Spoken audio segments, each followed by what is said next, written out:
Hello students. So far we have done the major part of Ashok Mitran's Poetry and Pancakes. Today I get the last part, part 6 or the ultimate part of our exposition of the chapter. The last thing I remember that was exposition by me was that who should be or who should not be a prose writer. According to, listen to me carefully dear, according to Ashok Mitran, prose writing cannot be, should not be, ought not to be a true pursuit of a genuine genius. If somebody is genius, he shouldn't be a prose writer, because those people only successfully can make what you can say an extraordinary exploration of their talent or their potential in the field of prose writing, who have got these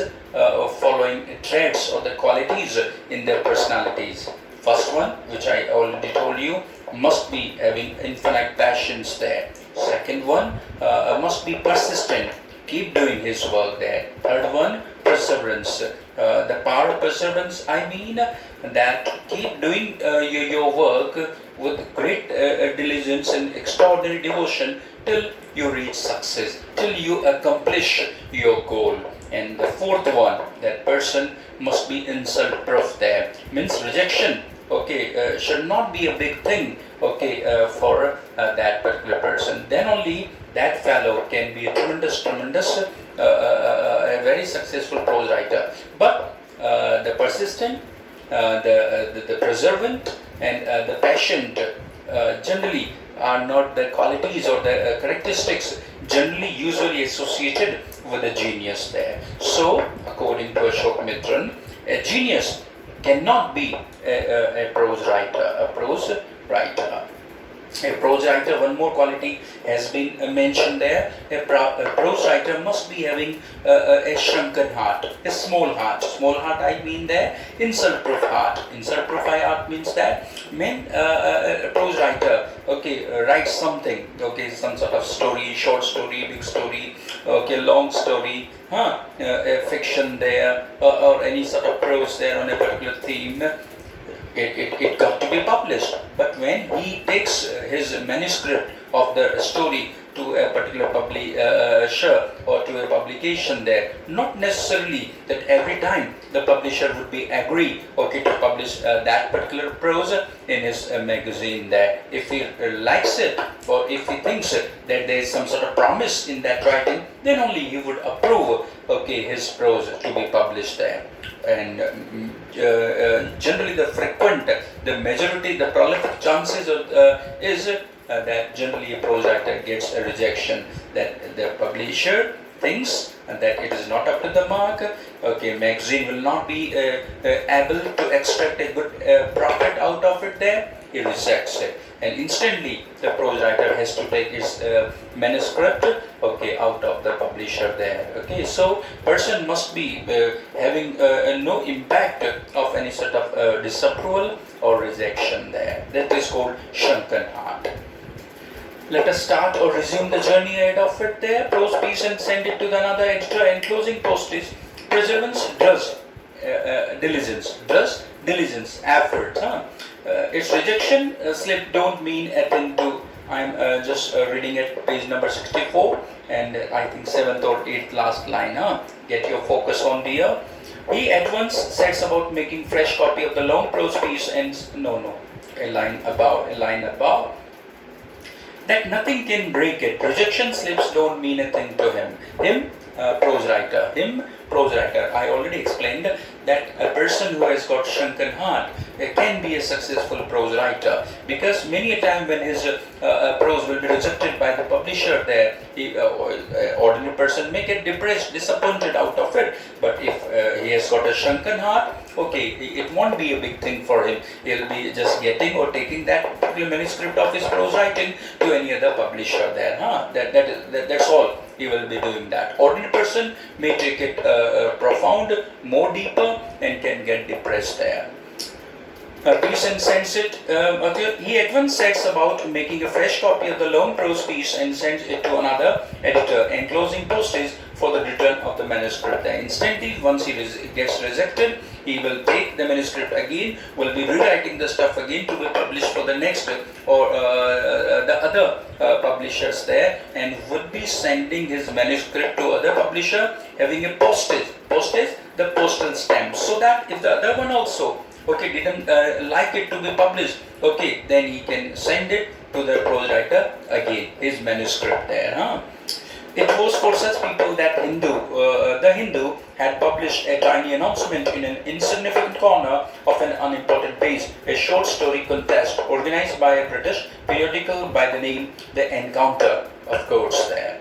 Now the story is getting ahead of it. Tough line is there. The Hindu, the famous newspaper, once published a short story contest for all those people around the globe who want their story to be published in that contest, in that competition. And where that advertisement was published? First of all, the Hindu, the newspaper. And on which particular page? Unimportant page. Which particular corner? Insignificant corner. It means that was a thing, for almost negligible people, avoided people, discarded people. Those prose writers who so far haven't got that much of name in fame or the popularity or that sort of reputation, goodwill among their readers. It was the contest for them. Name The Encounter, of course, and name of the periodical. They are supposed to send their short story for the contest was The Encounter. What is The Encounter? The name of the magazine. And what it was inviting? It was inviting the short story around the globe. Those who wish to publish their short story, they can send it to the Hindu editor, or if they are selected in top 3, yes, they will be given reward for that, and their short story, the selected one, will be published in The Encounter in the next edition. The Encounter, of course, the Encounter wasn't a known commodity. Let me tell you, the readers, Ashok is making it clear that Encounter wasn't a known commodity, a known thing. That magazines were there globally, many, but Encounter has not reached to that level, to that sort of popularity. It was an average, not known, magazine so far. The Encounter wasn't a known commodity among the Gemini literati. Those intellectuals, those literate, those scholars, those intellectuals there. So even in the Gemini studios, there may be many scholars, but even those scholars might not have heard what was Encounter. Whether it was a magazine or was a newspaper, they haven't heard anything about Encounter so far. It tells that the short story contest, which was going to be held by Encounter the magazine, was not a popular magazine around the globe among its readers. To get an idea for the periodical, I wanted to get an idea. Even Ashok Mittal, the narrator, he himself is willing to participate in that short story contest conducted by the editor of The Encounter. So what was Encounter? He wanted to know something deep, something expanded about the Encounter, so that he moved to which place? Obviously in a library. He wanted to go to know each and everything about the magazine, The Encounter. I wanted to get an idea of the periodical year, The Encounter. Periodical year, The Encounter. Before, I spent a considerable sum in postage sending a manuscript. Before, it wasn't that much cheaper. Means getting your short story, first of all taken down, then get it photocopied there, then it is to be sent to England. It is to be sent to the England, the country, because that Encounter was published in UK only in those days, obviously by Stephen Spender. So now Ashok himself is all set to participate in that short story contest. But before he, takes part, before he registers himself, he wanted to know something about the Encounter. For that, he had to go to library to know something about the Encounter. Some in postage sending a manuscript to England. in those days, what do you mean manuscript? His story, his short story is called manuscript there, in England. In those days, the British Council Library sits in Madras. British Council Library is situated in Madras, and he was in Madras only, So he went to which library? The British Council Library had an entrance with no long winded, hanged, suspended, hanged, signboard and notices. So you see, library itself was not a popular building in Madras, the British Council Library.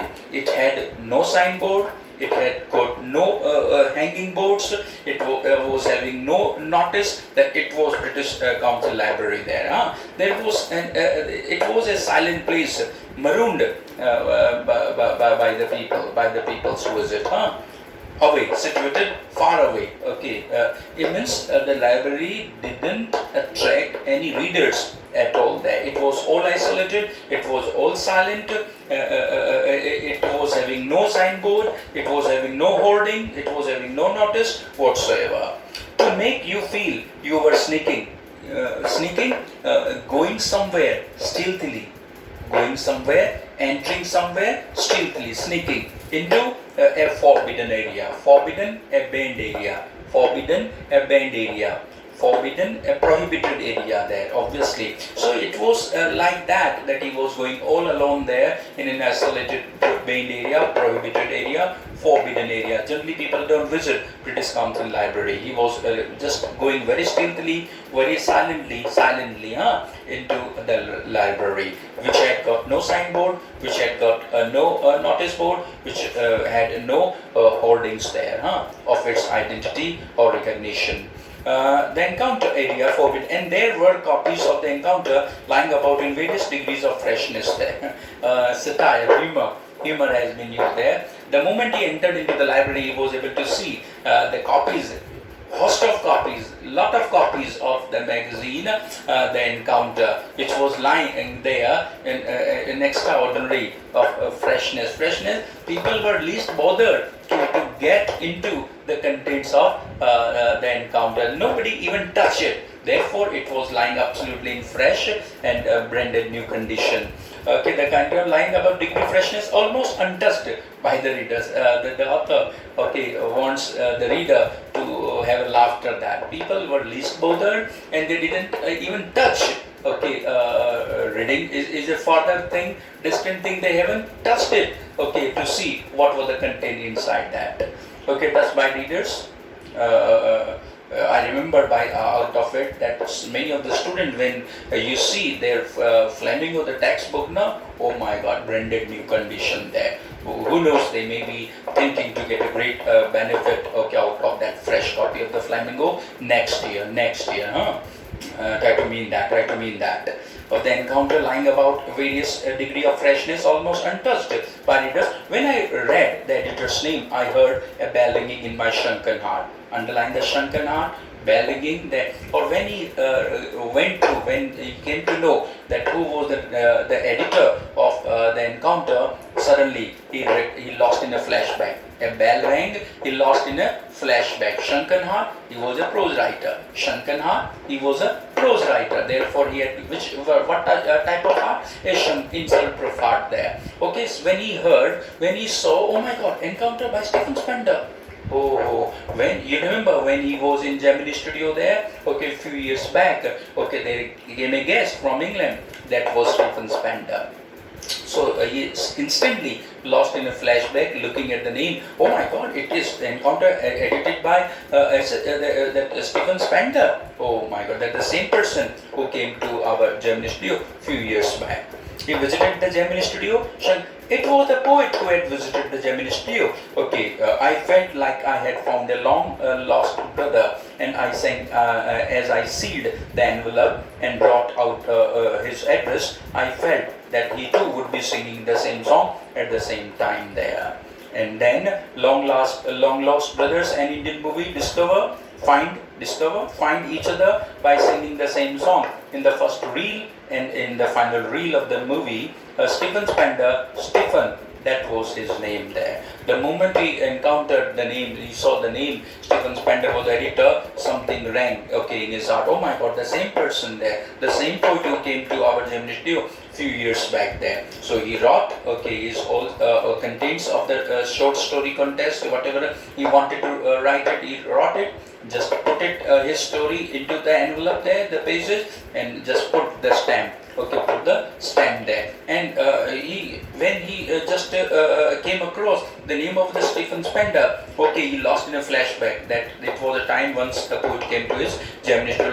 Like what type of feelings he had at the time, like in the movies, Bollywood movies, that generally the two brother story, three brother story, okay, in the first reel of the movie there is a song there, okay, where the parents, okay, the parents actually sing that song, okay, for their children there, or by singing the same song, or in the climax of the movie, okay, the lost brother met each other again there by singing, okay, by reciting that particular song there.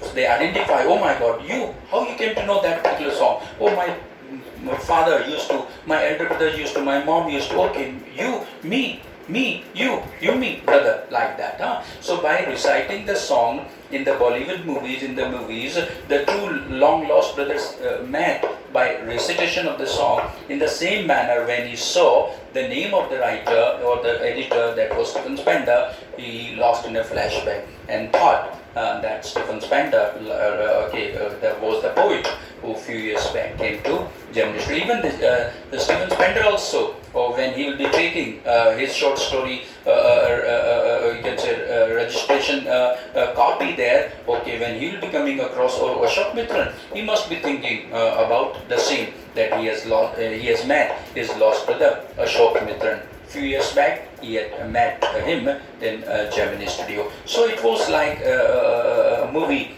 scenario there. So the long lost brother met after a long period of time. And years later, when I was out of Gemini Studios and I had much time but not much money, anything at reduced price attracted my attention. After serving 10 or 12 years or so, eventually Ashok Mitran left, quit Gemini Studio. And the moment he lost his job there, money was a big issue there. But he was still having a prose writer heart there. Okay, he was still having a heart, shrunken heart. Anything at the reduced price, because lack of money, anything at the reduced price attracted the attention of Ashok Mitran. The expensive books, okay, he cannot afford, but the cheap books, yes, okay, he still could afford it. So only those books attracted Ashok Mitran after losing his job in Gemini Studio, which had less price there. Madras, on the footpath in front of Madras Mount Road post office, there was a heaps of brand new books for 50 paisa each there. So 1968, I think, was the year going on, 1967 or 1968 was going on there. At that time he was no longer working in Gemini Studio there. So at the footpath of the Mount Road post office in Chennai, he suddenly came across that fresh copies of the books, new books, were being sold there at 50 paisa each. 50 paisa, that was a cheap bargain indeed. 50 paisa each. Anniversary, same books, post office there was. Actually, they were copies of the same book. An elegant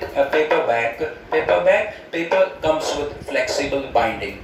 The books or the paper that comes with flexible binding is called a paperback of American origin, especially low-priced student edition in connection with the 50th anniversary of the Russian Revolution. Why that was sold in that much of cheaper rate, 50 paisa per each? Because on the occasion, please listen to me carefully, why that book was available there, 50 paisa, because in order to commemorate the Russian Revolution 50th anniversary there, that was a discount rate offered to the students copy there. Okay, so why it was sold 50 paisa, very cheap there? Because it was the time of the 50th anniversary of the Russian Revolution took place in 1917, 1917, or 50th anniversary, it means 50 years plus. So it was around 1967 time when he was moving outside of the post office Madras. Anniversary of the Russian Revolution. I paid 50 paisa and picked up a copy of the book, the God That Failed. Now, eventually he was able to get a copy of a new book there. That was the God That Failed. Please get your whole attention here. The God That Failed is a collection of essays. The God That Failed is a collection of essays by 6 eminent, prominent authors or essayists. You need not remember all 6 of them which are given in the coming lines there, but at least 3-4 names you must be remembering there. I paid for God That Failed. 6 eminent men of the latter 6 separate essays describe their journey into the communism and their disillusioned return there. God, please tough line, get your whole focus on my exposition here. The God That Failed is a collection of essays by 6 eminent, popular, very distinguished, very famous essays there. And what did they write in those essays? They wrote about their journey into the communism. They became communist once, and then their disillusioned return out of communism there. They were no longer communist people there. So first they got attracted, fascinated towards communist creed and the principle, and they entered into it, and suddenly after getting the reality that communist is a godless man, he has got no compunction even after killing his father or mother, he has got no conjugal love or the filial love, he is always trying to spread some social dissatisfaction or the disturbance in the society there. When they came to know that thing, obviously they got out of the party or the communism there. Their bitter experience actually they narrated in those the God That Failed essays there. And who are those 6 eminent essays? Check them out. Journey to Communism and Their Disillusioned Return. Exit. Andre Gade, Richard Wright, Ignazio Silon, Arthur Koestler, Louis Fisher and Stephen Spender. The number 6 is Stephen Spender. Suddenly, the book assumed a tremendous significance. Stephen Spender. Those top 5 he hasn't heard so much about, but the number 6 essayist, the moment he came to know Stephen Spender, he started inculcating his new interest towards that the God That Failed, because one of them was his known one, that was Stephen Spender. The poet who had visited Gemini studio, in a moment I felt a dark chamber of my mind lit up by the hazy illumination. The moment he first write these hard words there, dark chamber, so far silent heart. Dark chamber, the silent, unconscious heart there of my mind lit up. Lit here, the second form of light there. Ignited. Lit, lighted, ignited. Hazy, blur. Hazy, blur. Obscure. Faint. Illumination, light. Illumination, light there. Suddenly, a new lamp of knowledge lighted or lit up in the heart of Ashok Mitran the moment he came to know that one of them was his known person, that was Stephen Spender. The reaction to Stephen Spender's at Gemini studio was no longer a mystery. It means that why S.S. Vasan was that much enthusiastic, why S.S. Vasan was that much happy while welcoming Stephen Spender was no longer a mystery. In those days it remained a mystery, but now the secret has been revealed, has been exposed, has been disclosed, that it was no longer a mystery there. Why? S.S. Vasan was a communist. In those days, Stephen Spender was himself a communist. Both were communists, so both were friends. Therefore, S.S. Vasan welcomed him not as a poet, but as a communist fellow or companion. Communist companion, because both were a communistic companion. Therefore, Mr. S.S. Vasan welcomed, greeted, gave a warm welcome, a great ovation to Mr. Stephen Spender. It was no longer a mystery. He came to know what was the reason of that warm welcome. Great hospitality given by S.S. Vasan. Why? Because both were communist companion in those days.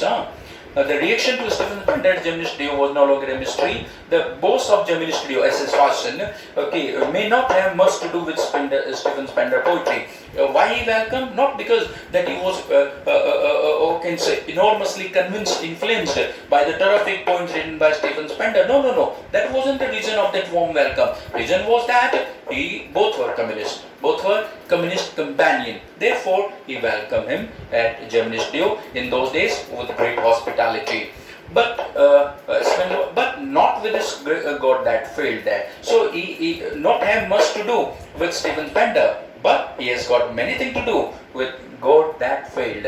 God that failed, he was very keen, S.S. Watson, to read through, to know about that. Therefore, he welcomes Stephen Spender. Why? Because the God that failed is a collection of 6 essays by the 6 prominent essayists who have narrated in it their journey into the communism and their disillusion written exit, bitter experience of communism or their creed.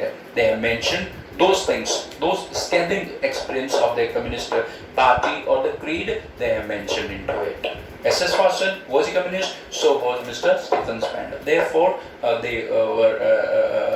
he was welcomed at Gemini Studio by S.S. Watson.